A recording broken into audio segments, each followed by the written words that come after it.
Okay, just a brief video tonight before the new video. Jim Foley made a great point about during the douchebag shoulders video. So I just want to go over this. I got so obsessed about this idea of, if you remember when we were doing the thoracic exercises, I made such a big deal about making sure to squeeze the block between your knees or the book or the foam roller, thereby to activate the core. So that way when you're extending through the thorax, you weren't doing it from the low back, you were actually moving from the chest. And I made a big deal to make sure that when you're doing your rotation, you kept the core tight again, so you weren't rotating through the low back, that you were actually rotating through the chest. Right? You want to stabilize the low back because it's too loosey-goosey from sitting at a desk too much. And you want to mobilize the upper back in a form of extension and rotation, because that's what it does. Right? And by squeezing the roller between your knees, it helps neutralize the core so you achieve what you want to achieve. But one of the points he made was I got so caught up in my obsession about the core here that I forgot about the neck.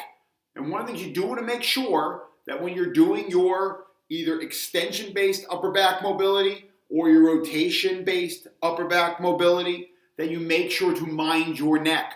You are not dancing on the hood of Whitesnake's car, right? David Coverdale specifically.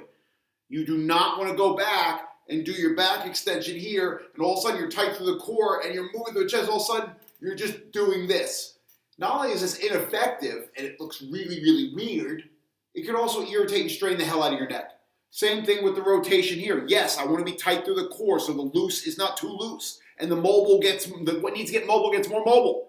But I got to make sure as I rotate, it's not just a panorama, right? This isn't thoracic rotation. This is changing my point of view. So make sure when you do this, one of the things that Jim said is the idea of fixate your eyes on a point on the ceiling. That way when you extend, as my eyes are fixating on a point out in front of me and my core is tight, I can ensure that all the mobility is coming through my chest. Same thing when I'm here in the rotation. You're squeezing here to neutralize the low back. As you rotate, just fixate a point straight in front of you. Keep your eyes on that.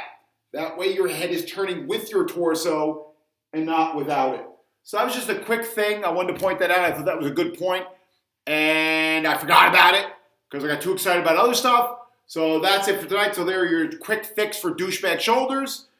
And now we're going to move on to the next video. I'll see you in about a couple seconds. Bye.